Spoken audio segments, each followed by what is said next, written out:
The sun hasn't risen yet, but you're already awake, not by choice, never by choice. The olive oil lamp beside your sleeping couch has burned low, casting dancing shadows across the stone walls of your prison. Because that's what this is, though. They call it the Gyneceion, the women's quarters. Your world. Your entire world, measured in footsteps you've counted 1,000 times. You can hear them already, the men's voices drifting from the Andron, the men's dining room, where your husband entertained guests last night. Their laughter echoes through the walls like thunder from Mount Olympus, a sound from another universe entirely. A universe where voices matter, where words carry weight, where existing as a human being isn't considered a revolutionary act. The wool blanket scratches against your skin as you sit up, and immediately you taste it, that metallic tang that's become as familiar as breathing.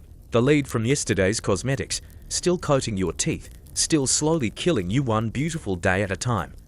Because beauty is your only currency in this world, and even that coin is minted by men, for men, with your life as the interest payment. Your feet hit the cold stone floor, and the chill shoots up through your bones like a reminder.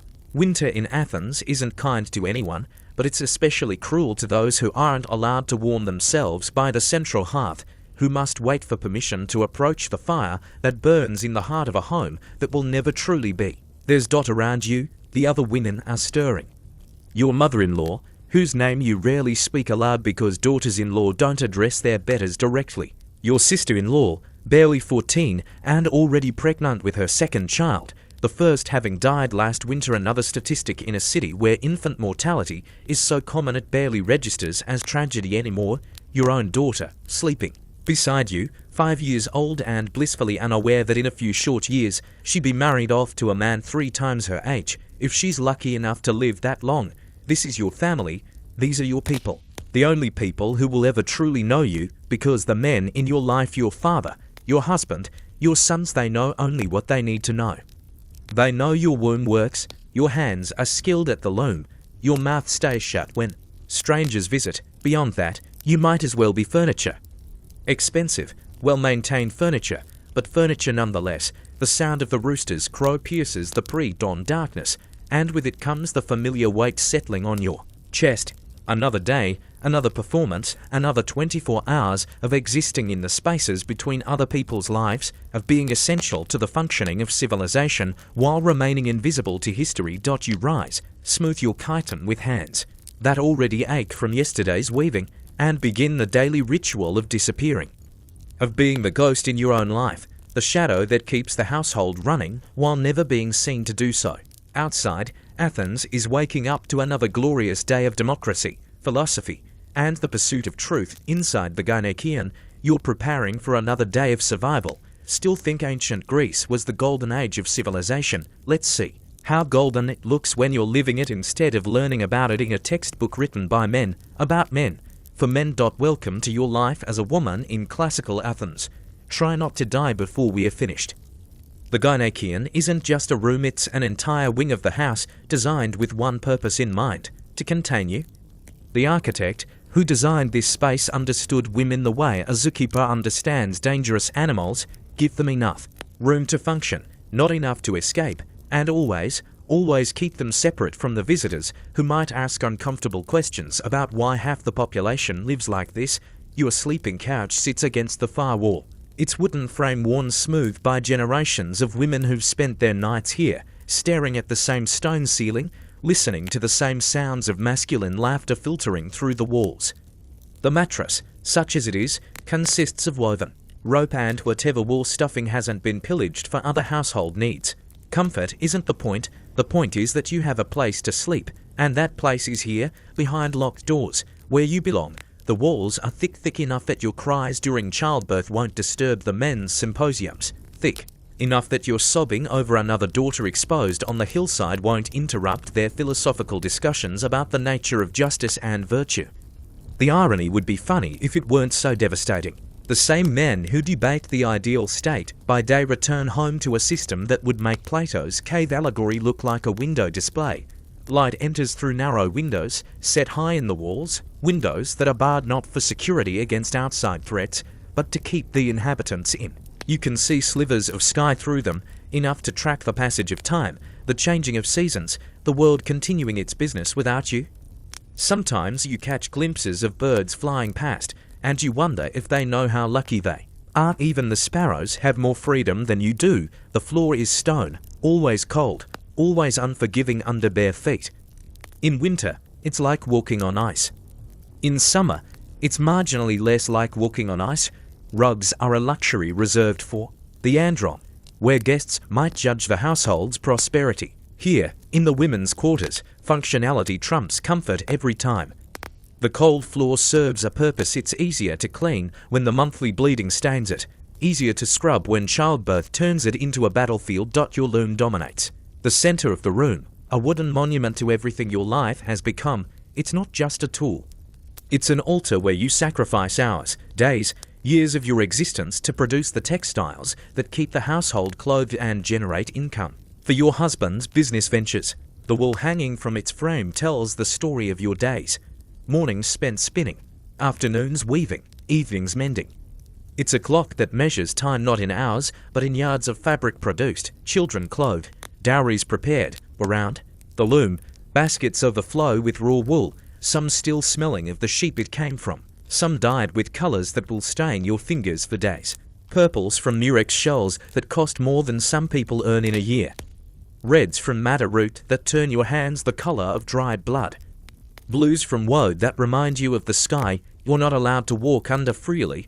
Each colour represents hours of labour, not just your own, but the labour of women throughout the supply chain, the shepherdesses, the dye workers, the spinners who prepared the thread you're now weaving into cloth. The smell of the Gynaekean tells its own story. Olive oil from the lamps mixes with the lanolin smell of unwashed wool, creating a bass note that never quite leaves your nostrils. Over that, the sharper sense of human occupation, sweat from summer heat, blood from monthly cycles and childbirth, the herbal smoke from burning remedies for various ailments, the perfumed oils used to mask natural odors when your husband requires your presence. Sometimes, when the wind is right, you can smell the cooking fires from the kitchen courtyard where the household slaves prepare meals you'll eat only after the men have finished, where spices and wine create aromas that make your mouth water and your stomach clench with hunger. Food is another currency in this house, distributed according to hierarchy. Men first, children second, women third, slaves last. By the time it reaches you, the bread is cold, the meat is gone, and what remains is sustenance rather than nourishment. Sound defines the rhythm of your day more than light ever could. The clicking of the loom becomes a heartbeat, steady and relentless. Over it, the voices of other women, your mother-in-law giving instructions, your sister-in-law humming lullabies to her baby, your daughter playing with the few toys she's allowed, simple dolls made of scraps, games that prepare her for the domestic life that awaits her. But it's the sounds from beyond the Gynaekean that remind you of your place in the world. The men's voices from the Andron, discussing politics you're not allowed to understand, philosophy you're not educated enough to comprehend, business deals that will determine your family's future without your input, the sounds of the street. Beyond the outer walls, merchants calling their wares, citizens heading to the agora, slaves running errands for masters who can afford to send representatives into the world while keeping their women locked away. At night, when the household settles into sleep, you can hear the city beyond the walls. Athens never truly sleeps, and neither do you. The Gynaekean isn't just a room, it's a sensory deprivation chamber designed to make you forget that there's a world beyond these walls, a world where people make decisions and have opinions and exist as something more than reproductive organs.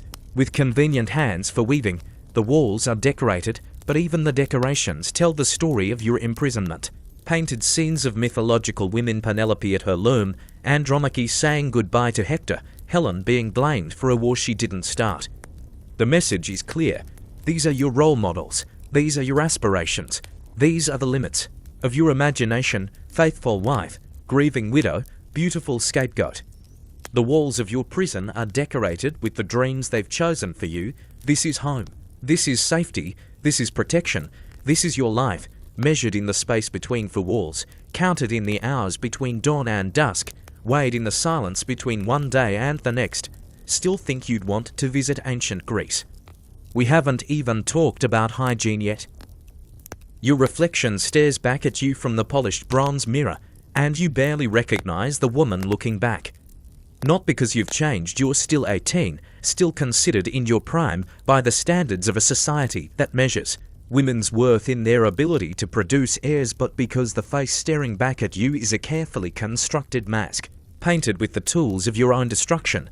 The white lead paint covers your face like snow, creating the pale complexion that marks you as a woman of leisure, someone who doesn't work in the fields under the harsh Mediterranean sun, never. Mind that the lead is slowly poisoning you, that each application brings you closer to the madness that claimed your aunt, that the metallic taste in your mouth is your body's way of screaming warnings you've been taught to ignore.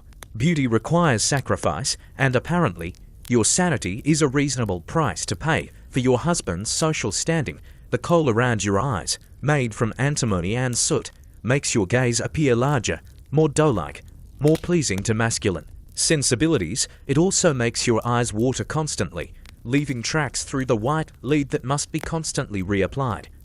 Your eyelashes, darkened with a mixture of burnt cork and oil, feel heavy and stiff, like tiny prison bars framing your vision. Even your tears are not allowed to fall naturally. They must be contained, controlled, invisible, lest they disturb the carefully constructed facade. Your lips are painted with a red made from red ochre and animal fat, a color that will stain your teeth and make everything you eat taste of earth and death. The paint cracks when you smile, not that you have many reasons to smile, and flakes off when you speak, which might explain why women are encouraged to speak so little. Every word you utter costs you a piece of your beauty, and beauty is all you have. The process of achieving this painted perfection takes hours every morning, hours stolen from sleep or other necessary tasks. Your slave woman, if your household is wealthy enough to afford one, or your mother-in-law, if it isn't, applies each layer with the same care a craftsman might take decorating a temple. Because that's what you are, a temple to male desire, a walking shrine to their ideals of feminine beauty, maintained through rituals of pain and poison. Your hair, long and dark, is styled in elaborate braids woven with ribbons and small gold ornaments if the occasion calls for it. The process of creating these intricate styles requires hours of sitting still while your scalp is pulled and twisted into submission. The ribbons leave marks on your skull, the pins leave small wounds that never quite heal because they're reopened daily, and the weight of the ornaments gives you headaches that last for days. But it's not just your face that requires this daily transformation. Your entire body is a canvas for improvement, a landscape that must be reformed to meet masculine expectations. The hair on your legs, underarms, and intimate areas must be removed not with the metal razors men use, but with tweezers, one hair at a time, or with primitive depilatory creams made from resin and tar that burn your skin and leave it raw and inflamed. The process of hair removal is another daily torture disguised as grooming. You and the other women take turns, helping each other reach difficult areas, sharing the pain because it's somehow more bearable when it's shared. The intimacy of this process, women helping women maintain the standards imposed by men, creates bonds that are both beautiful and heartbreaking. Your sisters in suffering, united by the common enemy of your own bodies. Your monthly bleeding is perhaps the most shameful aspect of your existence, a reminder that your body belongs to biological processes beyond your control. There are no convenient products to manage this natural function, only strips of cloth that must be washed and reused, assuming they can be washed at all. During your bleeding days, you're considered ritually unclean, forbidden from participating in religious ceremonies, kept away from food preparation, treated like a contaminated vessel rather than a human experiencing a normal bodily function. The shame surrounding menstruation is so profound that you've learned to hide it completely, to maintain the fiction that your body is always ready, always available, always clean. You've perfected the art of silent suffering, of changing blood-soaked cloths without anyone noticing, of continuing your daily tasks while dealing with cramps that sometimes double you over. The pain is yours alone to bear, because acknowledging it would be acknowledging that your body has needs beyond its reproductive function. Pregnancy brings its own unique forms of suffering disguised as feminine privilege. While pregnant, you're excused from certain duties, given slightly better food, treated with something approaching care. But these privileges come at a cost: the knowledge that you're only valuable while carrying a potential son, that your worth is literally measured in the size of your belly, that failure to produce male heirs could result in divorce, disgrace, or worse. The birth itself is a monthly gamble with death. played out in rooms filled with women who've survived it and women who might not. The mortality rate for mothers is staggering. 1 in 4 women dies in childbirth, and those who survive often bear permanent damage. There are no skilled doctors for women, no pain relief beyond herbal teas and prayers, no understanding of infection or hygiene that might prevent the fever that kills more new mothers than the birth itself. Your teeth are another battlefield, where beauty and health wage war. The honey and figs that are dietary staples rot your teeth, but the remedies are often worse than the disease. Tooth powder made from crushed bones and ash scrapes away enamel along with plaque. Mouthwash made from wine and herbs stains your teeth and burns your gums. By the time you reach 30, if you're lucky enough to reach 30, you'll have lost several teeth, and those remaining will be brown and painful. The bath, when you're allowed one, is a luxury reserved for special occasions or the period before your husband requires your sexual availability. Hot water is expensive, privacy is non-existent, and the olive oil used for soap leaves a residue that attracts dirt and insects. Most days, you make do with cold water and rough cloths, scrubbing away the evidence of labour while trying to maintain the fiction that ladies don't sweat, don't smell, don't have bodies that require maintenance. Your skin, exposed to constant applications of lead-based cosmetics, develops a texture like parchment. It cracks in winter, burns in summer, and ages rapidly under the assault of chemicals and neglect. By 25, you look 40. By 30, you look ancient. By 35, if you live that long, you look like a ghost of the girl you once were. The perfumes you wear are another form of gilded poison, made from animal musks and plant essences that often cause allergic reactions. The heavy censer, necessary to mask the odors of unwashed bodies, unventilated rooms, and the constant presence of illness and death. You smell like a flower garden built over a graveyard, beautiful and putrid at the same time. Even your fingernails become tools of oppression. They must be clean, shaped, sometimes painted with henna or other dyes. But they're also evidence of your labour, cracked from weaving, stained from dyes, worn down from constant work. The contradiction is maddening. You must look like a lady of leisure while doing the work of a slave, must maintain the hands of an aristocrat while performing the tasks of a servant. This is beauty. This is femininity. This is what it means to be a woman worthy of a man's attention. Every morning, you paint your face with poison and call it love. Every day, you torture your body into submission and call it virtue. Every night, you wash away the evidence of your suffering and prepare to do it all again tomorrow, because the alternative, being seen as you truly are, aging naturally, existing in your body without apology, is unthinkable. A woman who doesn't maintain these standards isn't just unattractive. She's unwomanly, unnatural, unworthy of the basic respect accorded to human beings. Still think ancient Greek women had it easy. We haven't even discussed what you're allowed to eat. The aroma of roasted lamb drifts from the kitchen courtyard, making your empty stomach clench with hunger and anticipation. But you know better than to expect any of it will reach your plate. The lamb is for the men, for the symposium your husband is hosting tonight, for the guests whose good opinion might secure a business deal or political alliance. By the time the meal filters down to the gynaekeon, you'll be left with bread, olives, and if you're fortunate, a small portion of whatever vegetables the cook deemed too wilted for masculine consumption. This is the hierarchy of hunger, as rigid and unforgiving as any other social structure in Athens. Men eat first, and they eat well. Their symposiums are legendary elaborate feasts featuring multiple courses, exotic delicacies, wine mixed with philosophical discourse. They recline on couches while slave boys serve them delicacies, fresh fish from the Aegean, fowl stuffed with herbs and honey, fruits imported from distant lands. They drink wine unmixed with water, a privilege that marks them as truly civilized, truly deserving of pleasure. Children eat second, but only male children.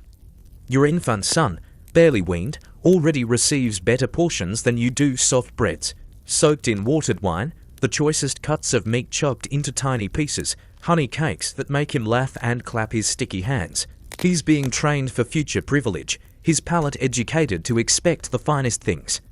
Your daughter, meanwhile, learns to be grateful for whatever remains, to never ask for more, to understand that her appetite is less important than everyone else's. Women eat third, and you eat together in the gynaekeon, huddled around a low table like conspirators sharing stolen goods. Because in a way, that's exactly what you are. Every bite you take is food that could have gone to a man. Every cup of wine you drink is a cup that could have enhanced masculine enjoyment. Your hunger is theft. Your satisfaction is selfishness. Your need for nourishment is a burden on the household economy. The bread you eat is dark and coarse, made from barley rather than wheat because barley is cheaper and wheat is reserved for more important mouths. It's dense and heavy, designed to fill stomachs rather than please palates, and it often contains grit from the grinding stones that will slowly wear down your teeth. You learn to chew carefully, to pick out the worst bits, to be grateful for substance over flavor. Your protein comes mainly from legumes, lentils, chickpeas, beans that leave you feeling bloated and uncomfortable but provide the strength needed. For your daily labor, meat is a rare luxury, usually in the form of scraps left over from masculine meals or the occasional chicken that stopped laying eggs. Fresh fish, if it appears at all, comes in the form of small, bony varieties that require careful eating to avoid choking on scales and bones. The wine you drink is so watered down it barely qualifies as alcoholic, cut with 3 parts water to 1 part wine, sometimes more. This isn't just economy, it's ideology. Women who drink full-strength wine are considered immoral, dangerous, liable to lose control and embarrass their families. The watered wine serves as a constant reminder of your lesser status, your inability to handle the full strength of adult pleasures, your need for dilution and moderation in all things. Your diet changes dramatically with your reproductive cycle, and not always for the better. During pregnancy, you might receive slightly larger portions, an occasional egg, perhaps a cup of milk if a goat can be spared, but these improvements come with a price: constant monitoring of your appetite, judgment about every bite you take, commentary on your changing body that makes you feel like livestock being fattened for slaughter. The irony is crushing.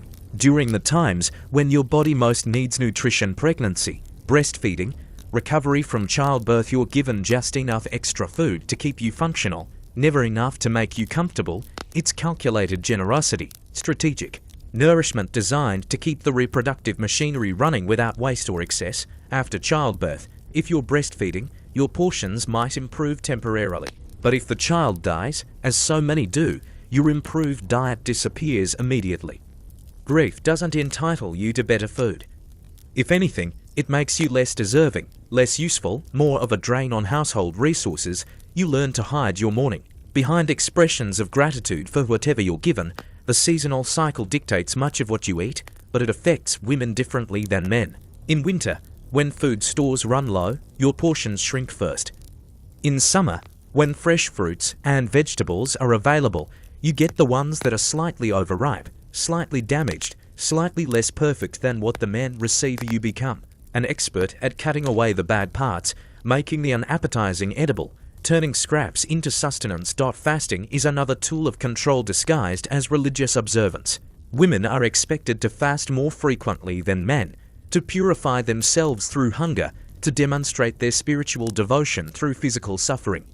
The religious calendar is packed with fast days for women, purification before festivals, atonement for various sins, preparation for religious ceremonies. Your empty stomach becomes a form of prayer, your hunger a sacrifice to gods who seem to prefer women weak and compliant.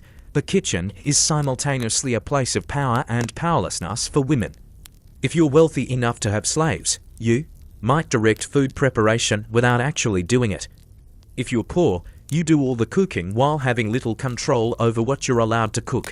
Either way, you're surrounded by food you cannot freely eat, preparing meals you cannot fully enjoy, handling ingredients that will never quite satisfy your own hunger. Water is another daily challenge. Clean water is precious, and the best sources are reserved for drinking by men and cooking their meals. Women make do with water that's been used for other purposes, stored in containers that aren't cleaned as frequently, drawn from wells that might not be as pure. Boiling water for safety requires fuel, and fuel costs money, and money is always scarce when it comes to women's needs. The salt that preserves meat and adds flavor to bland foods is another luxury carefully rationed. Your food is underseasoned, not just because spices are expensive, but because flavor is considered a form of pleasure, and feminine pleasure is always suspect. You learn to appreciate subtle tastes, to find satisfaction in simplicity, to make do with whatever seasonings grow wild in the garden or can be foraged from the hillsides. Honey, the primary sweetener available, appears in your diet only during special occasions or when you're ill enough to require what passes for medicine. Most days, your food is simply fuel barley bread, watered wine, olive oil, and whatever vegetables can be grown cheaply or gathered freely. It's subsistence eating, designed to keep you alive and working rather than happy or satisfied. The timing of meals reflects your status as clearly as their content. Men eat when they choose, women eat when permitted. You might go all day without food if your husband is entertaining important guests, if religious observances require fasting, if household economics demand sacrifice. Your hunger is always secondary to everyone else's needs, your satisfaction always deferred to more important appetites. Even the act of eating is restricted. You eat quickly, quietly, without complaint or commentary. You don't discuss the food, don't ask for seconds, don't express preferences or desires. Eating is a necessity, not a pleasure, and taking any joy in it marks you as greedy, unworthy, to focused on bodily needs rather than spiritual refinement. This is nourishment. This is sustenance. This is what it means to feed a woman's body. While starving her soul, every meal is a reminder of your place in the hierarchy. Every bite a measure of your worth. Every cup of watered wine a toast to your own invisibility. Still think the ancient Greeks understood the good life. Let's talk about what you're allowed to wear. The chiton hangs from your shoulders like a shroud, its wool fabric rough against skin that will never be allowed to forget its place. This isn't clothing, it's a uniform, a flag of surrender, a daily reminder that your body belongs to everyone but you. The rectangular piece of cloth, pinned at the shoulders and belted at the waist, transforms you into a walking advertisement for feminine virtue, a billboard declaring your availability for marriage, your suitability for motherhood, your acceptance of invisibility. The wool itself tells a story of labor and hierarchy. If you're wealthy, your chiton might be made from fine wool, soft to the touch and dyed in colors that speak of prosperity, deep purples that cost more than a slave's annual keep, or saffron yellows that require vast quantities of precious crocus flowers. But even fine wool itches, especially when you're required to wear it for 16 hours a day without relief, when the same garment serves as day dress, work clothes, and nightwear because changing clothes is a luxury reserved for men. If your family's circumstances are more modest, your chiton is made from coarse wool that feels like wearing a horse blanket, dyed with cheap materials that fade quickly and run in the rain. The fabric chafes against your skin, leaving red marks around your waist where the belt cinches tight, around your shoulders where the pins dig in, around your arms where the rough weave rubs with every movement. But it's not just the fabric, it's what the chiton represents. The garment is designed to hide your body while simultaneously advertising its availability. The loose folds conceal your shape, making you anonymous, interchangeable with every other woman in Athens. Yet the very fact that you're wearing a chiton announces your gender, your marital status, your social class to everyone who sees you. You're a walking contradiction, invisible yet constantly observed, hidden yet perpetually on display. The peplus, worn for religious ceremonies and formal occasions, is even more restrictive. This sleeveless wool garment, pinned at both shoulders, creates the illusion of modesty while requiring constant vigilance to maintain. A pin that comes loose, a belt that shifts, a fold that falls wrong, and suddenly you're exposed, vulnerable, subject to judgment for failing to properly maintain your own covering. The peplus turns every public appearance into a performance, every step a careful negotiation between movement and modesty. Underneath the chiton, you wear nothing. The concept of undergarments exists only in the masculine imagination men have. Tunics beneath their chlamys, loincloths beneath their chitons, layers that provide comfort and protection. Women's bodies are expected to make direct contact with rough wool, to endure the chafing and irritation without complaint, to find comfort in discomfort because femininity requires sacrifice. The absence of undergarments makes every aspect of daily life more difficult. During your monthly bleeding, you must manage with strips of cloth tucked between your legs and held in place by prayer and careful movement. The blood soaks through the wool, staining your chiton in ways that mark you as unclean, unreliable, subject to biological processes that embarrass everyone around you. There's no privacy for bodily functions, no dignity in natural processes, no acknowledgement that women's bodies might require different accommodations than men's. Your feet are another site of sartorial oppression. If you're wealthy enough to own sandals, they're designed more for appearance than function. Thin leather soles that provide minimal protection from sharp stones, straps that cut into your skin during long walks to the market or temple. Most days you go barefoot, your soles hardening into leather from contact with stone floors and unpaved roads. Your feet become weathered and cracked, marked by the constant exposure to rough surfaces and the reality that women's comfort is always secondary to women's appearance. The jewelry you wear isn't ornamentation, it's ownership documentation. The gold earrings dangling from your pierced earlobes, the silver bracelets encircling your wrists, the bronze fibulae pinning your chitin. Each piece declares your husband's wealth, your father's status, your family's position in the social hierarchy. You're a walking display case for masculine prosperity, your body transformed into a showroom for metalwork and gemstones that cost more than most people earn in a lifetime. But jewelry is also imprisonment disguised as luxury. The heavy earrings stretch your earlobes, causing constant discomfort and occasional tearing that must be hidden beneath carefully arranged hair. The tight bracelets leave permanent indentations on your wrists, marks of beauty that resemble shackles. More than ornaments, the rings on your fingers swell during hot weather, cutting off circulation and leaving your hands swollen and aching. Your hair covering is perhaps the most complex aspect of your daily dress. Elaborate system of veils, scarves, and wrappings that must be perfectly arranged before you can leave the gynekaeon. The fabric linen if you're wealthy, rough hemp if you're not, must cover your hair completely while allowing you to see clearly enough to navigate streets and stairs without falling. The arrangement requires assistance, usually from another woman, creating a daily ritual of mutual imprisonment as you help each other disappear behind layers of cloth. The veil serves multiple purposes, none of them for your benefit. It marks you as a respectable woman rather than a prostitute or slave, signals your unavailability to men who aren't your husband, and creates a portable version of the gynekaeon that travels with you wherever you go. Behind the veil, you're simultaneously protected and erased, hidden from male desire while being made invisible to male recognition.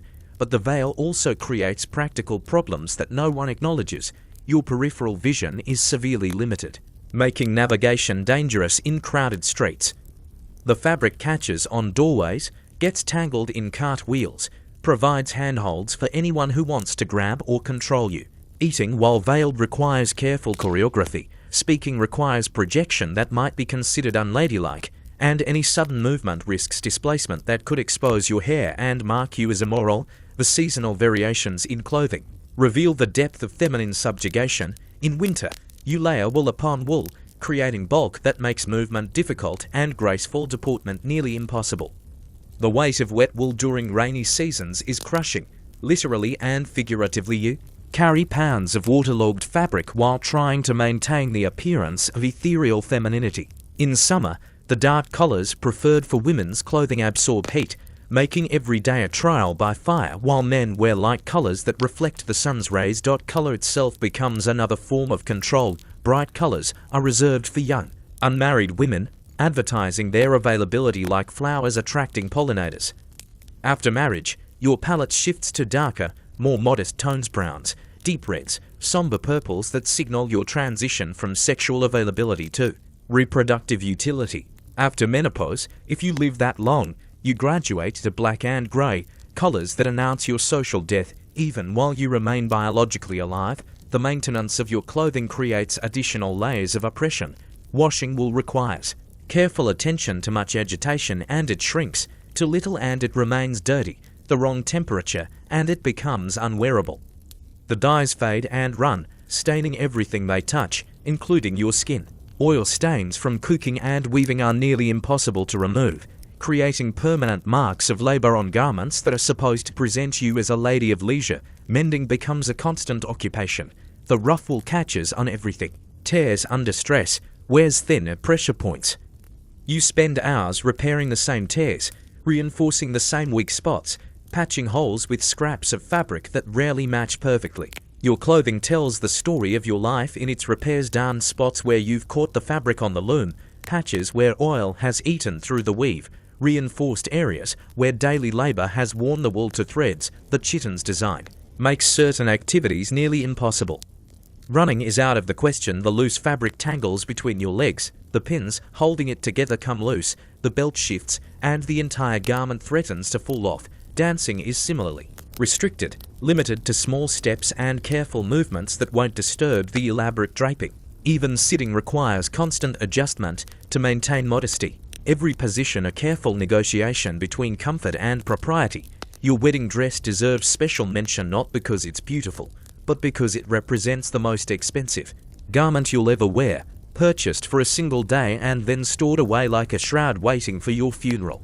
The white wool, bleached with chemicals that will eventually rot the fabric, is decorated with gold thread and precious stones that represent your family's final investment in your marriageability. You wear it once, then spend the rest of your life in increasingly shabby versions of the same basic garment. The contrast with men's clothing is stark and deliberate.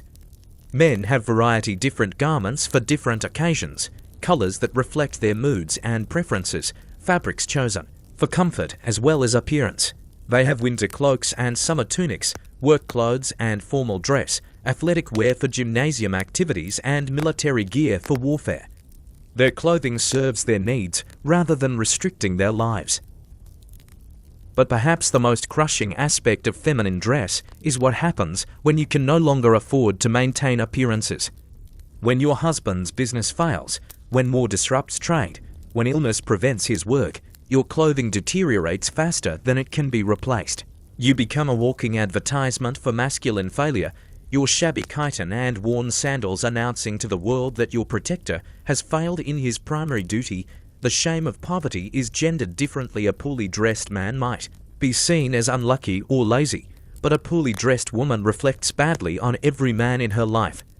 You learn to disguise worn spots with careful draping, to hide holes behind jewelry, to maintain the fiction of prosperity even when you're one step away from begging in the streets. This is fashion. This is feminine beauty. This is what it means to be well-dressed in a society that measures women's worth by their appearance, while ensuring that appearance comes at the cost of comfort, freedom, and dignity. Every morning, you wrap yourself in wool and call it clothing. Every day, you cover your body with fabric that imprisons more than it protects.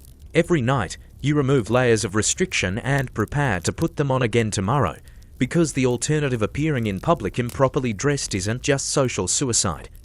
It's actual suicide, a guarantee that you'll be cast out from the only protection available to women in a world that considers feminine independence a contradiction in terms. Still curious about ancient Greek women's lives? Let's discuss your daily labor, the work that never ends and never counts. The rooster's crow doesn't wake you. You've been awake for hours, listening to your infant son's breathing, monitoring your daughter's fever, calculating how much spinning you can accomplish before the rest of the household stirs. Sleep is a luxury you can't afford, indulgence that must be stolen in fragments between the demands of bodies that depend on you for everything while giving you credit for nothing. Your day begins before dawn, not by choice, but by necessity. The loom won't work itself, the household won't manage its own needs, the children won't raise themselves.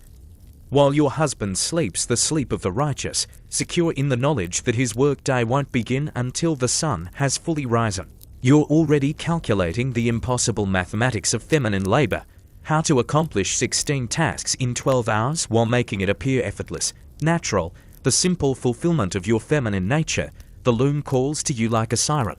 Beautiful and deadly in equal measure, it dominates the Gynaikion not just physically but spiritually, a wooden altar where you sacrifice your youth, your health, your dreams to the gods of household economy. The wool hanging from its frame represents months of work, yours and that of countless other women whose names will never be recorded, whose contributions will never be acknowledged, whose skills will be dismissed as natural rather than learned. Threading the loom is meditation and torture combined.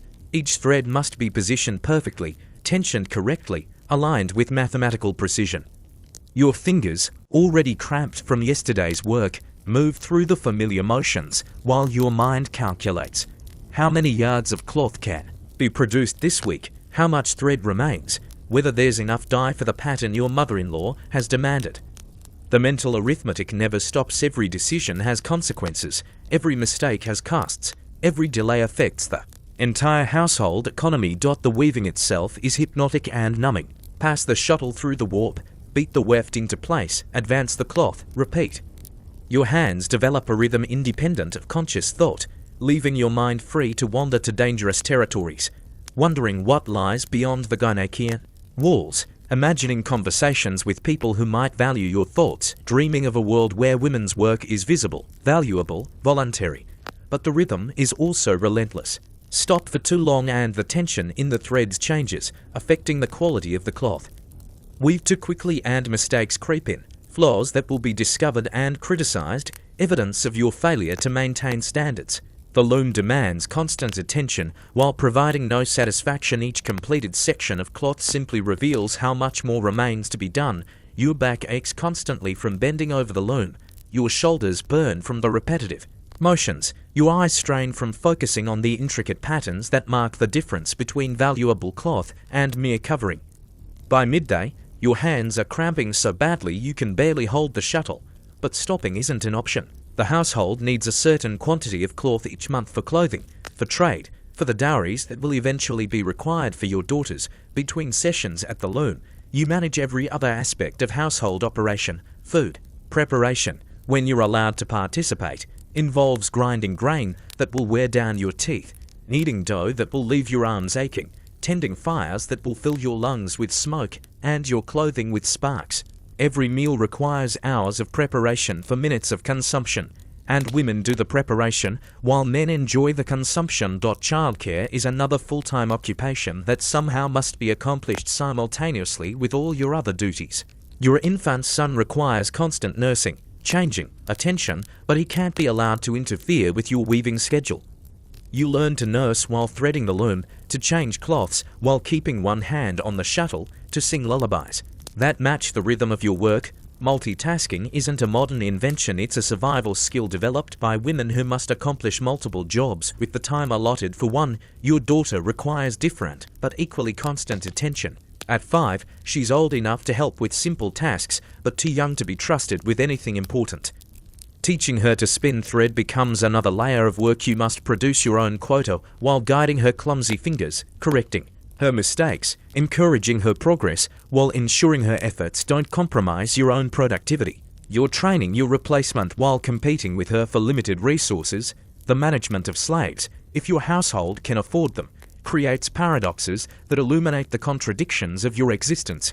You direct their work while having no legal authority, give orders while having no power to enforce them, manage household economics while having no control over household finances. You're simultaneously superior and subordinate, empowered and powerless, essential and invisible. Cleaning is another endless task that must be accomplished invisibly. The stone floors of the Gynecian must be scrubbed daily, the wool baskets organized constantly, the loom area maintained perfectly. Dust accumulates on every surface. Oils from cooking and weaving create stains that require harsh cleaning agents. The constant presence of multiple people in a small space creates odors that must be masked with expensive perfumes and incenses. Your clothing requires daily maintenance that adds hours to already impossible schedules. Wool garments must be brushed to remove the day's accumulation of lint and debris, aired to prevent moth damage, spot cleaned to remove stains from food and work. The elaborate process of caring for textiles, beating, brushing, mending, re-dyeing is another full-time job disguised as simple maintenance. Religious duties consume whatever time remains after household labor. Daily prayers and offerings, preparation for festivals, maintenance of household shrines, all of these fall primarily to women while providing no relief from other responsibilities. Religion becomes another form of work rather than spiritual.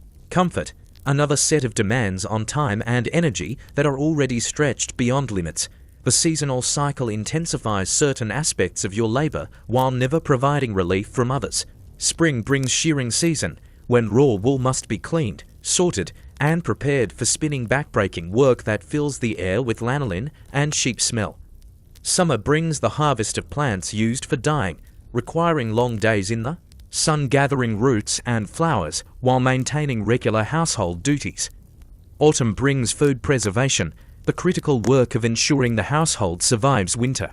Winter brings the heaviest weaving season, When shorter days mean working by expensive lamplight to meet production quotas, pregnancy and childbirth create additional layers of complexity rather than providing relief from regular duties. You must continue weaving until labor begins, resume spinning within days of delivery, maintain household management while recovering from physical trauma. The fiction that pregnancy and childbirth are natural processes that require no special accommodation dissolves when you're expected to maintain full productivity while your body is creating life. The economics of your labor are particularly cruel. Every piece of cloth you weave has monetary value. It can be sold, traded, used as currency in business transactions. But you never see that money, never control its disposition, never benefit directly from your own productivity. Your labor generates wealth that belongs to your husband, creates prosperity that benefits your children, produces economic security that you can never personally access. The skills required for your daily tasks are extraordinary. You are a textile engineer, understanding the mathematics of thread tension and pattern repetition. A chemist, mixing dyes and cleaning solutions. A teacher, training the next generation. A manager, coordinating complex household operations. An artist, creating beautiful objects from raw materials. But these skills are dismissed as natural, feminine abilities rather than learned expertise, making your labor invisible even to yourself. The physical toll of constant labor is compounded by the emotional toll of invisibility. Your work enables everyone else's life while remaining unacknowledged, uncredited, uncompensated. You create the foundation upon which masculine achievement rests, but that foundation is considered natural, inevitable, requiring no recognition or gratitude. This is productivity. This is usefulness. This is what it means to be valuable in a society that measures worth by output while making half the population's output invisible. Every day, you work from before dawn until after dark and call it natural. Every task you complete enables 10 more tasks to become necessary. Every skill you develop increases expectations without increasing recognition, because acknowledging women's labor would require acknowledging women's value. And acknowledging women's value would threaten the entire system that depends on that labor being free, invisible, and endless. Still think you understand what ancient Greek women experienced? Let's talk about what happens when your body breaks down. Your womb is wandering again, at least. That's what the physician tells your husband when you describe the crushing pain in your abdomen, the nausea that keeps you from eating, the exhaustion that makes climbing stairs feel like scaling mountains. The wandering womb theory, the belief that your uterus detaches itself and migrates through your body like some internal parasite, is the medical establishment's explanation for almost every ailment that affects women. Hysteria, they call it, from the Greek word for uterus, as if the organ that creates life might also be responsible for every moment of suffering you experience. The physician won't examine you directly, of course. Women's bodies are too shameful, too mysterious, too potentially corrupting for male doctors to study. Instead, he questions your husband about your symptoms, prescribes treatments based on second-hand information, charges fees for expertise he's never actually acquired. Your body remains a mystery even to the men who claim to heal it, a landscape unexplored because exploration would require acknowledging that women are human beings deserving of medical attention. The treatments prescribed for your wandering womb would be comical if they weren't so dangerous. Sweet-smelling substances placed near your nose to lure the wayward organ back to its proper position. Foul-smelling materials applied to your genitals to drive it away from inappropriate locations. You endure these procedures with the stoic acceptance that has become your default response to medical intervention, knowing that questioning the physician's expertise would be considered both impious and unwomanly. Childbirth is the ultimate medical crisis, the monthly lottery where women's lives are wagered against the continuation of masculine bloodlines. 1 in 4 women dies in childbirth, but this statistic is rarely discussed in terms of women's mortality. Instead, it's framed as the natural cost of ensuring male heirs, the price that must be paid for the continuation of family names and property inheritance. Your potential death during delivery is factored into household planning like the expected loss of crops during drought. Regrettable but acceptable. The birth chamber is a place of women helping women because no one else will. Midwives, if you can afford them, bring experience rather than expertise, having learned through observation rather than study. Most births are attended by female relatives and neighbors who've survived their own deliveries and are willing to share whatever knowledge they've gained through pain and loss. There are no pain medications beyond herbal teas of questionable effectiveness, no understanding of infection control, no surgical interventions that might save lives when complications arise. Your body during pregnancy becomes public property, subject to constant examination and commentary by women who've never studied anatomy but consider themselves experts on feminine reproduction. Every change is monitored, discussed, predicted, interpreted according to folk wisdom that has no basis in medical knowledge. The shape of your belly supposedly reveals the baby's sex. Your cravings predict its character. Your dreams foretell its destiny. Your pregnancy becomes a community project managed by people who have no training but abundant opinions. The pain of childbirth is considered your natural punishment for Eve's sin, a divine reminder of feminine guilt that must be endured without complaint. Screaming during labor marks you as weak, ungodly, insufficiently accepting of divine will. You learn to bite cloths, dig fingernails into your palms, redirect your agony into silent suffering because vocal pain disturbs the masculine peace that must be preserved even during moments of life and death. Postpartum infection, the leading cause of maternal death, is understood as divine judgment rather than medical crisis. The fever that kills new mothers within days of delivery is attributed to moral failings, insufficient piety, or the evil eye cast by jealous neighbors. The treatments bloodletting, purging, prayer often hasten death rather than preventing it. But questioning these methods would require acknowledging that women's lives have value independent of their reproductive function. Your monthly bleeding brings its own medical challenges, understood through theories that would be laughable if they weren't so destructive. Menstrual blood is considered toxic, capable of spoiling wine, wilting plants, rusting metal, causing madness in men who come into contact with it. You become a walking contamination site for 5 days each month. Forbidden from food preparation, religious participation, normal social interaction. The isolation imposed during menstruation supposedly protects others from your corrupted state, but it also provides convenient justification for excluding women from important activities. The remedies prescribed for menstrual difficulties reveal the depth of medical ignorance surrounding women's bodies. Heavy bleeding is treated with substances designed to dry up your blood, light bleeding with methods intended to increase flow, irregular cycles with treatments that often make irregularity worse. The physicians prescribe these remedies with confidence born of ignorance, charging fees for interventions that are more likely to harm than heal. Mental illness in women is automatically attributed to reproductive issues, creating a circular logic that makes recovery impossible. Depression following the death of a child is explained as wandering womb syndrome.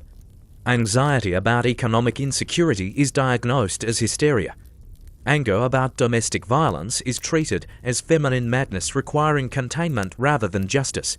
Your emotions become symptoms. Your reasonable responses to unreasonable circumstances become evidence of your inherent instability. The treatments for feminine madness are designed to restore docility rather than health, called baths, bloodletting, purging, and enforced isolation, all intended to shock your system back into acceptable feminine submission. The goal isn't to make you feel better, but to make you behave better, to eliminate the troublesome thoughts and feelings that interfere with your proper functioning as a reproductive and domestic unit. Physical injuries from domestic violence are treated as accidents requiring discretion rather than crimes deserving intervention. Broken bones from being pushed downstairs are attributed to feminine clumsiness. Bruises from beatings are explained as natural consequences of feminine disobedience. The medical establishment colludes with masculine authority to maintain the fiction that women injure themselves through inherent incompetence rather than suffer violence from the men who claim to protect them. Nutritional deficiencies, epidemic, among women who eat last and least, are understood as feminine delicacy rather than malnutrition. Your constant fatigue is attributed to your naturally weaker constitution rather than inadequate food. Your anemia is explained as the natural consequence of monthly bleeding rather than insufficient iron intake. Your bone weakness is accepted as inevitable feminine frailty rather than the result of poor nutrition and constant pregnancy. Dental problems, exacerbated by poor diet and lack of dental care, are particularly severe among women. Pregnancy depletes calcium from your bones and teeth, each child costing you several teeth if current folk wisdom is accurate. The pain of tooth decay and gum disease becomes another constant companion, another form of suffering that must be endured without complaint because dental care is expensive and women's pain is considered less important than men's comfort. Workplace injuries from constant weaving and spinning are dismissed as the natural cost of feminine labor. Repetitive stress injuries that leave your hands cramped and painful are considered proof of good work ethic rather than medical conditions requiring treatment. Back pain from bending over looms for hours daily is accepted as the inevitable consequence of fulfilling your domestic duties. Your body becomes a collection of occupational injuries that receive no recognition because your occupation has no official status. Aging brings accelerated physical decline, the result of constant childbearing, poor nutrition, hard labor, and medical neglect. By 30, you look 50. By 40, if you live that long, you look ancient. Your body bears the accumulated damage of years spent as a reproductive machine and domestic worker, worn out by service to others' needs while your own health remains secondary to everyone else's comfort.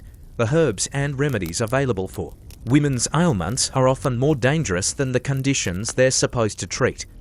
Lead-based preparations for skin conditions cause lead poisoning. Mercury treatments for various maladies create neurological damage. Plant-based medicines of unknown potency and purity cause reactions that range from mild illness to death. You become a testing ground for folk remedies with no scientific basis. Experimental subject in a medical system that views women's bodies as inherently mysterious and expendable. Death, when it finally comes, often arrives as a relief from a lifetime of physical suffering and medical neglect. The diseases that kill you, infection, hemorrhage, organ failure, are the same ones that could be treated if you were considered worth treating. But medical resources are limited, and the allocation of those resources reflects social priorities that consistently place women's health below men's convenience. This is medicine. This is healing. This is what it means to be sick in a society that considers women's suffering natural, inevitable, and fundamentally unimportant. Every illness you experience is filtered through theories that blame your body for its own malfunction. Every treatment you receive is designed to restore your usefulness rather than your health. Every moment of pain you endure is dismissed as the natural cost of being born female, because acknowledging that women deserve medical care would require acknowledging that women deserve care, and that acknowledgement would threaten a system built on the assumption that women's suffering is both natural and necessary. Still think ancient Greek civilization was advanced. Let's discuss what the gods think of women. Pandora was the first woman, and she was created as punishment. Every morning when you wake up, every breath you take, every moment of your existence serves as a reminder that your entire gender exists only because Zeus wanted to torture humanity for the crime of receiving fire from Prometheus. You are not a gift, you are a curse made flesh, walking evidence of divine displeasure, a beautiful disaster designed to bring suffering to everyone around you. The myth of Pandora permeates every aspect of your religious life. Every prayer you utter, every offering you make to gods who consider your existence a necessary evil. The box she opened releasing disease, death, and misery into the world supposedly justifies every restriction placed on women, every limitation imposed on your freedom, every moment of suffering you endure. You carry the guilt of a crime you didn't commit, bear responsibility for evils you didn't create, serve as scapegoat for masculine failures you had no part in causing. The temples of Athens rise around you like stone monuments to your own unworthiness. The Parthenon, dedicated to Athena, celebrates a goddess who sprang fully grown from Zeus's head, bypassing the contamination of female birth entirely. Athena is the acceptable face of femininity, virgin, warrior, born without mother, devoted to masculine pursuits. She represents everything you can never be: independent, powerful, free from the biological functions that mark you as inherently inferior. Artemis, the hunter goddess, offers another model of acceptable femininity: eternal virginity, rejection of domesticity, preference for wild animals over human company. She punishes women who lose their virginity, transforms them into animals, visits plague and death on communities that fail to properly honor her chastity. The message is clear: female power requires the complete rejection of female biology, the transformation of women into something other than women. Aphrodite presents the opposite extreme: femininity as pure sexuality, beauty as woman's only valuable attribute, love reduced to its most animalistic components. She represents the danger of feminine power unleashed, wars fought over beautiful women, heroes destroyed by passion, cities burned because someone couldn't control their desires. She embodies masculine fears about feminine sexuality while providing justification for controlling that sexuality through marriage, seclusion, and constant surveillance. Hera, the queen of the gods, offers perhaps the most depressing model of all, the eternally betrayed wife, whose husband's infidelities are legendary and whose response is always to punish the other women rather than the unfaithful spouse. She transforms Zeus's lovers into animals, curses their children, visits divine wrath on anyone who threatens her marriage, but never confronts Zeus himself. She represents the ultimate feminine trap, being responsible for maintaining a relationship you have no power to control. The religious calendar offers you brief moments of respite disguised as spiritual observance. The Thesmophoria, sacred to Demeter, is one of the few festivals where women gather without masculine supervision, where you can speak freely, laugh loudly, complain openly about the men who control your lives. For 3 days, you leave the Gyneikion and join other women in rituals that celebrate feminine fertility while simultaneously reminding you that fertility is your primary value. But even these festivals serve masculine purposes. The Thesmophoria ensures good harvests by honoring the goddess who controls agricultural fertility. Your participation isn't about your spiritual needs, but about community survival. Your prayers directed not toward your own welfare, but toward the crops that feed everyone else. Even your moments of religious freedom are conscripted into service of the larger social order. The concept of pollution miasma creates additional layers of religious oppression specifically targeting women. Your monthly bleeding makes you ritually unclean, forbidden from entering temples, participating in sacrifices, touching sacred objects. Childbirth creates even more severe pollution, requiring extended purification rituals before you can resume normal religious participation. Your body's natural functions become religious crimes requiring divine forgiveness. The purification rituals themselves are designed to reinforce your inferior status while extracting payment for your biological existence. Expensive offerings, elaborate ceremonies, extended periods of exclusion are justified as necessary to cleanse the contamination caused by being female. You pay priests to forgive you for having a body, purchase absolution for crimes your anatomy commits without your consent. Pregnancy brings special religious obligations disguised as protections. You must make offerings to ensure safe delivery, wear amulets to ward off evil, observe dietary restrictions that often make adequate nutrition impossible. The gods who supposedly protect pregnant women demand constant payment in the form of offerings, prayers, and behavioral modifications that add stress to an already dangerous condition. The death of children, devastatingly common, is explained through religious frameworks that blame maternal inadequacy rather than acknowledging the reality of infant mortality. Your prayers weren't fervent enough, your offerings weren't generous enough, your behavior during pregnancy wasn't pure enough. Every dead child becomes evidence of your religious failure, every loss proof of your unworthiness to receive divine protection. Marriage ceremonies transform you from your father's property to your husband's possession through religious rituals that make the transaction sacred rather than merely legal. The gods witness your transfer from one man to another, sanctifying your loss of independent existence, blessing your transformation from person to property. The religious framework makes resistance not just socially dangerous, but spiritually damning. Divorce, when it occurs, carries religious consequences that fall entirely on women. A divorced woman is considered cursed, tainted by the failure of her marriage, suspect in her relationship with the gods who supposedly blessed her union. She becomes religiously as well as socially isolated, cut off from the community rituals that provide meaning and connection in a life already constrained by gender restrictions. The afterlife offers no improvement in women's status, no reward for earthly suffering, no compensation for lives spent in service to others. The underworld is ruled by Hades, a male god who kidnapped his wife and rules her kingdom through violence. Even death doesn't free you from masculine authority, it simply places you under the control of a different set of male deities who consider women property to be seized rather than beings deserving respect. Female religious roles are carefully limited to functions that support rather than challenge masculine authority. You can serve as priestess only to certain goddesses, and only if you meet specific requirements: virginity, noble birth, beauty, or other qualifications that ensure you remain safely contained within acceptable feminine categories. Even your closest approach to religious authority requires you to embody exactly the kind of femininity that poses no threat to masculine dominance. Prayer becomes another form of labor rather than spiritual comfort. You pray for your husband's success, your children's health, your household's prosperity, never for your own happiness, your own dreams, your own freedom.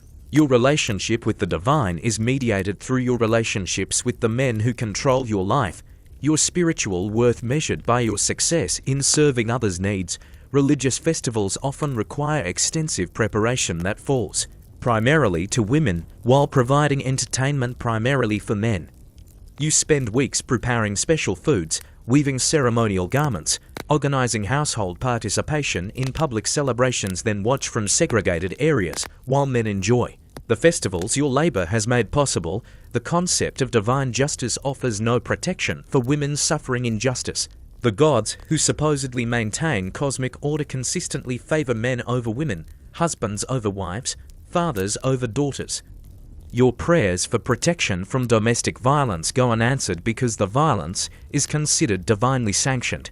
Your appeals for justice fall on deaf ears because the injustice is built into the religious system itself.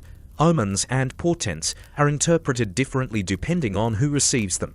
A dream experienced by a man might foretell political success or military victory.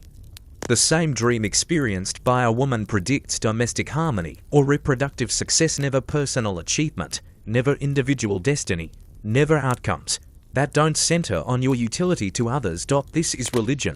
This is spirituality. This is what it means to worship gods who consider your existence a punishment inflicted on humanity. Every prayer you offer acknowledges your inherent unworthiness. Every sacrifice you make pays for the crime of being born female. Every moment of religious observance reinforces the divine order that places you firmly at the bottom of the cosmic hierarchy, because even the gods, apparently, can't imagine a universe where women are valued for themselves rather than their service to masculine needs. Still believe ancient Greek religion was enlightened. Let's examine the social structures that govern every moment of your existence.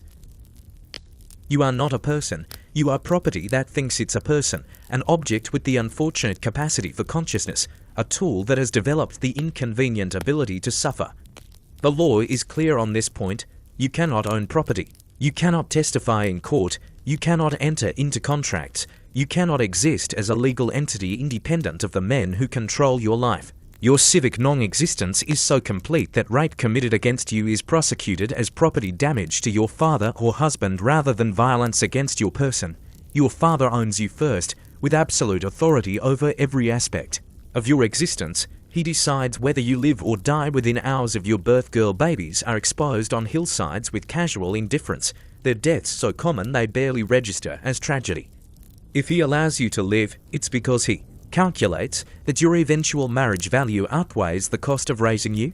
You are livestock being raised for sale, an investment that must pay dividends in the form of advantageous marriage alliance.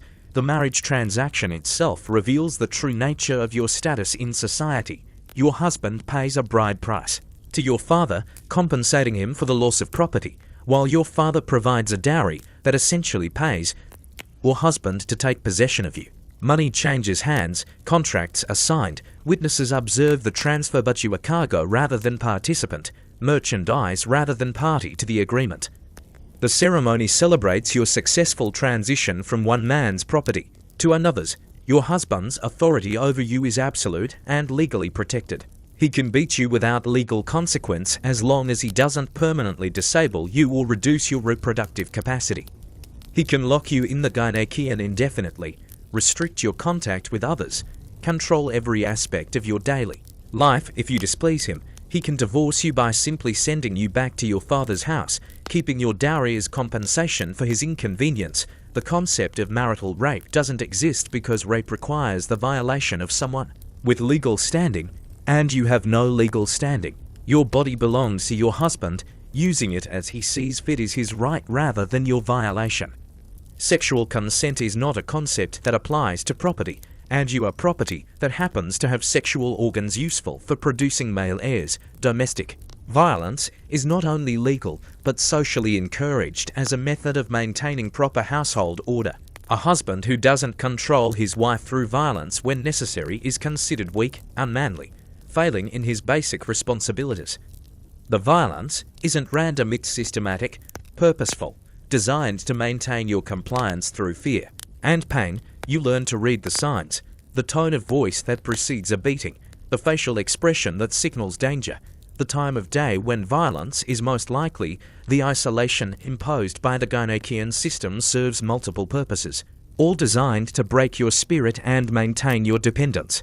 Cut off from other women except during carefully supervised religious festivals, you have no opportunity to organize, to share experiences, to develop solidarity that might threaten the system that enslaves you. Your isolation ensures that you internalize your oppression, believing that your suffering is natural, inevitable, perhaps even deserved. The rare exceptions to this system of total subjugation only serve to highlight how complete your enslavement truly is.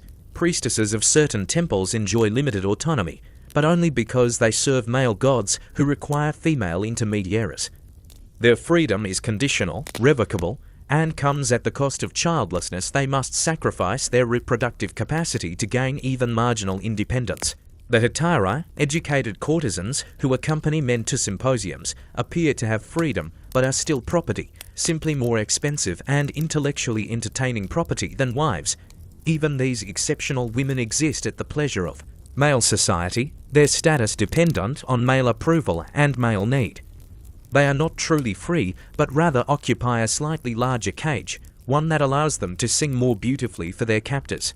Their existence proves that the system could allow women more freedom if it chose to, but it chooses not to, preferring the total control that comes with complete subjugation. The violence that shapes your daily existence extends beyond the physical. Beatings that leave bruises on your arms and fear in your heart. It's the violence of forced silence, of having your thoughts dismissed as irrelevant, of being spoken about rather than spoken to. It's the violence of intellectual starvation, of being denied education, philosophy, politics, art, all the things that make life worth living. It's the violence of reproductive coercion, of being forced to bear child after child until your body breaks or you die trying. You witness this same violence inflicted on every woman around you. Your mother, worn down by constant childbearing, until she dies before her 40th birthday. Your sisters, if they survive infancy, married off to strangers who may be kind or cruel. There's no way to know, and no recourse if they're cruel. Your daughters, if you're fortunate enough to have them live past birth, facing the same cycle of property transfer, violence, and early death that has consumed your own life. The psychological toll of this existence is perhaps the cruelest aspect of your situation. You are taught from birth that this is natural, that women are inferior to men, that your suffering is justified by your inherent weakness and irrationality. The very men who profit from your oppression convince you that you deserve it, that any woman who questions the system is unnatural, dangerous, deserving of punishment. You begin to police your own thoughts, to crush your own dreams before they can fully form, to participate in your own destruction. Still think ancient Greece was the birthplace of democracy. Democracy for whom, exactly? Death comes for you early and often in this world, stalking you from the moment of your birth through every day of your abbreviated existence. If you're among the fortunate who survive past infancy, and many don't, girl babies being exposed on hillsides with casual indifference, death still shadows your every step, waiting for any of a dozen opportunities to claim you. Childbirth is your most likely executioner, a recurring appointment with potential death that you face again and again throughout your reproductive years. Each pregnancy is a gamble with your life, each labor a dance with mortality that leaves you weaker, more damaged, closer to the grave. You give birth in the dim light of oil lamps, attended by midwives whose knowledge is limited to herbs, prayers, and superstition. There are no sterile instruments, no understanding of infection, no surgical interventions when things go wrong. The pain of labor is excruciating, but it's the complications that kill you. Hemorrhaging that drains your life away in minutes while your family watches helplessly. Breech births that tear you apart from the inside. Infections that set in days later, turning your body into a furnace of fever until you die delirious, calling for your mother. Eclampsia that sends you into convulsions, your brain swelling until consciousness fades forever. Your husband remarries within months of your death, needing a new woman to manage his household and bear his children, your own children, if they survive. Call his new wife mother and forget your face within a year. Your grave, if you rate one at all, bears no inscription, no record of your name or your dreams or the years you struggled to stay alive. You become a statistic, a casualty of the reproductive imperative that treats women as disposable baby-making machines. But childbirth is only one of death's many faces in your world. Disease stalks you constantly, aided by the poor hygiene, contaminated water, and close quarters that define your existence. Dysentery turns your bowels to liquid fire, dehydrating you until your lips crack and your tongue swells. Typhoid fever burns through your body, leaving you too weak to lift your head from your straw mattress. Pneumonia fills your lungs with fluid until each breath becomes a struggle, a drowning from the inside. The lead cosmetics you use to beautify yourself become a slow poison, accumulating in your organs until they fail. Your teeth rot from the honey and figs that constitute your meager treats, abscesses forming that poison your blood and kill you with infection. The malnutrition that results from eating last and least leaves you vulnerable to every passing illness, your body too weak to fight off infections that a well-fed person might survive. Violence too claims its share of women in your world. Domestic beatings that go too far, a husband's anger escalating until bruises become broken bones. Broken bones become internal bleeding. Internal bleeding becomes death. Honor killings when you're suspected of adultery, whether the suspicion is justified or not. The violence of other women, driven mad by their own oppression, turning on those even more powerless than themselves. The psychological toll of your existence kills as surely as any disease. Women throw themselves from cliffs or hang themselves with their own belts, choosing death over the unending misery of their lives. Others simply stop eating, wasting away in quiet despair until their hearts stop beating.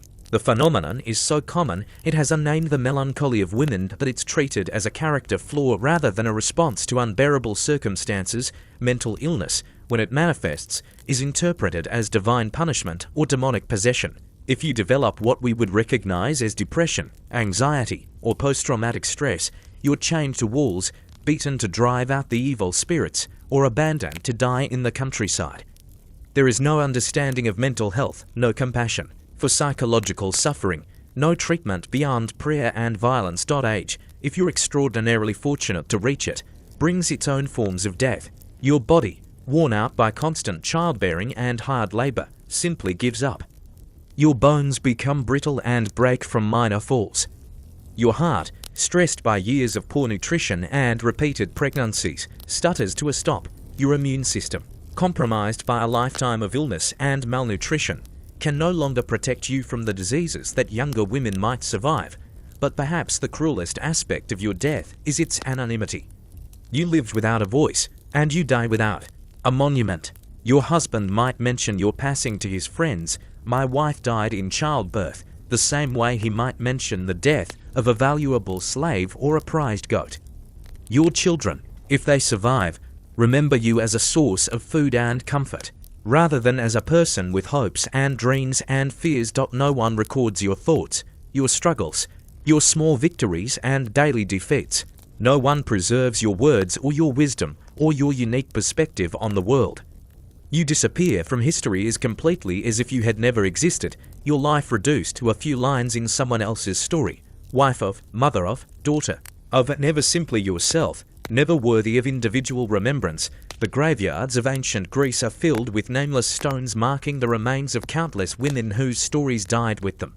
These anonymous graves represent millions of lives lived in shadow, millions of dreams deferred until death, millions of voices silenced by a system that valued them only for their reproductive capacity. Your death, when it comes, is likely to be painful, frightening, and lonely. You die surrounded by people who see you as a function rather than a person, mourn briefly for the services you provided rather than the individual you were.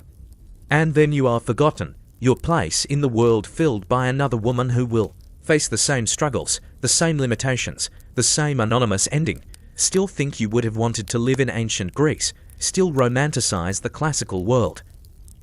2.5 millennia have passed since you drew your last breath in that cramped Gynecian, since your voice was swallowed by the vast silence that has consumed millions of women's stories.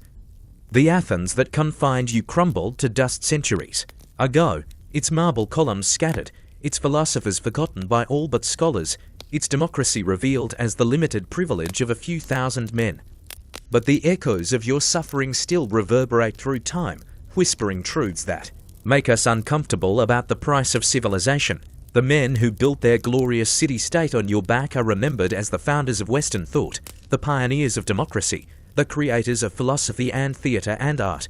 Their names are carved in stone and written in books, their ideas debated in universities, their legacy celebrated in museums around the world. But you are the foundation they built upon, invisible and unacknowledged, your suffering erased from the historical record as completely as if it never happened. This is the great lie of history, that progress is inevitable, that civilization moves in a straight line from barbarism to enlightenment, that the past was uniformly worse than the present. But progress is not inevitable, it is won through struggle, paid for in blood, achieved only when those without power refuse to remain silent. And the past was not uniformly worse, it was worse for some and better for others, and the others were always those with the power to write the history books. Your story forces us to confront uncomfortable truths about the societies we venerate and the progress we celebrate. The Athens that produced Socrates and Plato and Aristotle was built on the systematic oppression of women, slaves, and foreigners. The democracy that we hold up as the foundation of our own political systems excluded more people than it included. The philosophy that we study as the beginning of rational thought was developed by men who believed women were incapable of reason. The Renaissance that we celebrate as a rebirth of human potential was experienced by women much as you experienced. Classical Athens confined, controlled, valued only for your reproductive capacity. The Enlightenment that proclaimed the rights of man meant exactly that, the rights of men, not women. The Industrial Revolution that we see as progress brought new forms of exploitation and suffering, often falling most heavily on the women and children who had no voice in the changes that transformed their world. Even today, in our modern world, with its laws and institutions supposedly dedicated to equality, the echoes of your experience persist. Women still fight for control over their own bodies, still struggle against systems that value them primarily as reproductive vessels. They still face violence for existing in public spaces, still encounter barriers to education and opportunity, still find their voices dismissed or silenced when they speak uncomfortable truths. The statistics are staggering. Hundreds of millions of women around the world still live in conditions not so different from yours, forced into marriage as children, denied education, subjected to violence, treated as property rather than people. Their Gynecian may be a mud hut or a concrete apartment, but the principle remains the same: confinement, control, the systematic suppression of human potential, because that potential happens to reside in a female body. But your story also reveals something else: the incredible resilience of the human spirit, the refusal of consciousness to be completely extinguished even under the most oppressive circumstances.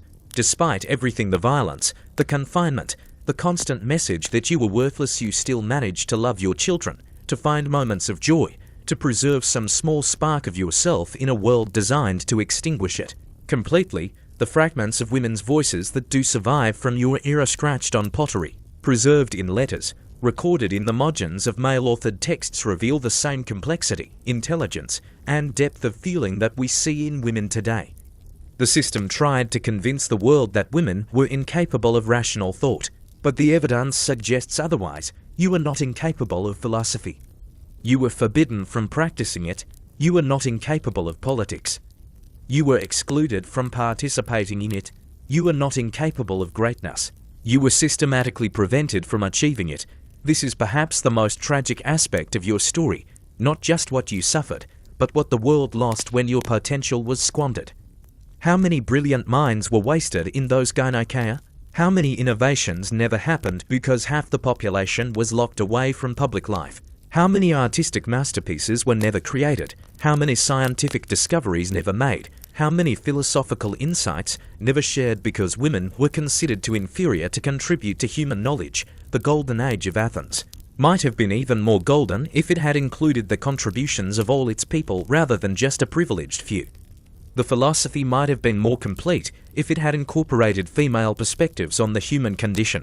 The democracy might have been more just if it had been forced to consider the needs and rights of all its citizens rather than just the male ones. Your silence was not voluntary, it was imposed, maintained through violence and the threat of violence, reinforced by legal and social structures designed to keep you powerless.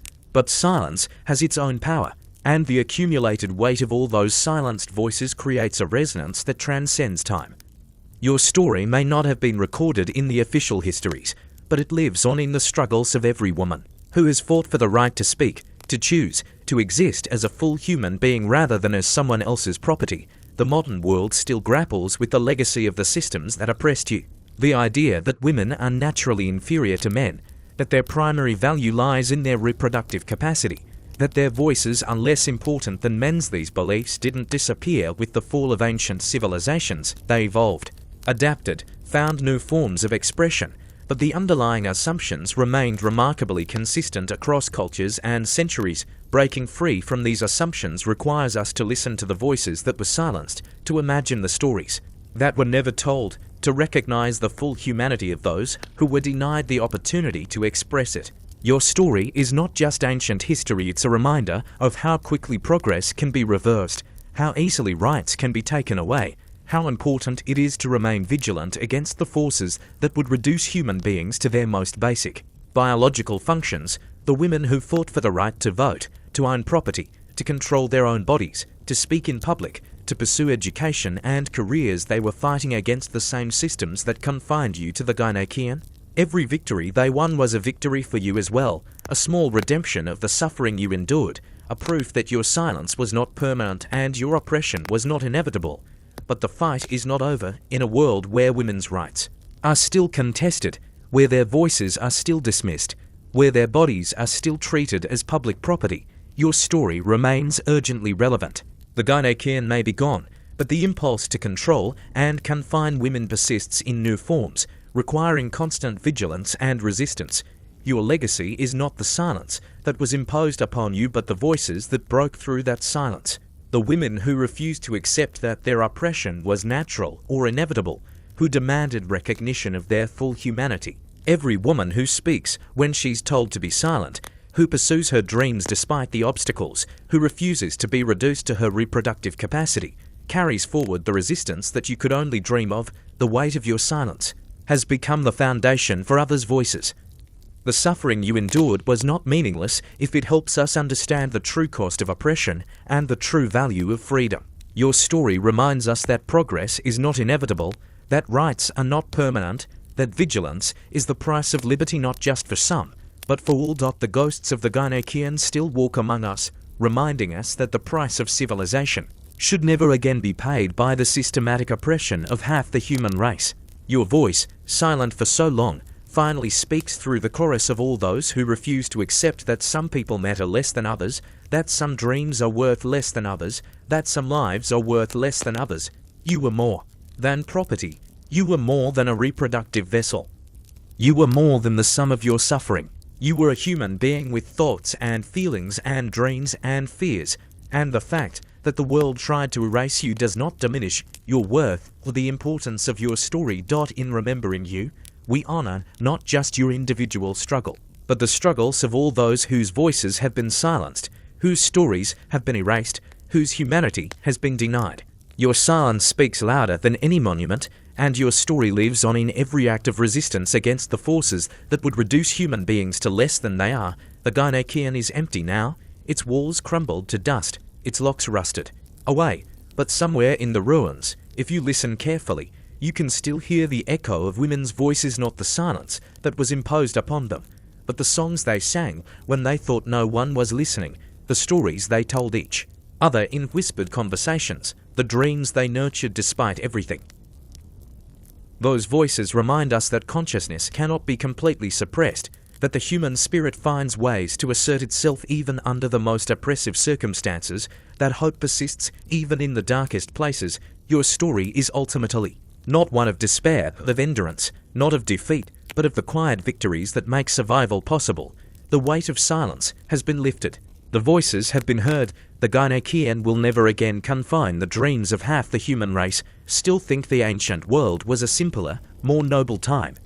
Still believe that traditional societies were guided by timeless wisdom rather than systems of control. The beautiful marble columns and philosophical treatises of ancient Athens were built on foundations of bone and silence, paid for with lives that were never allowed to matter, but you mattered. You all mattered, and finally, after 25 centuries of silence, your stories are being told.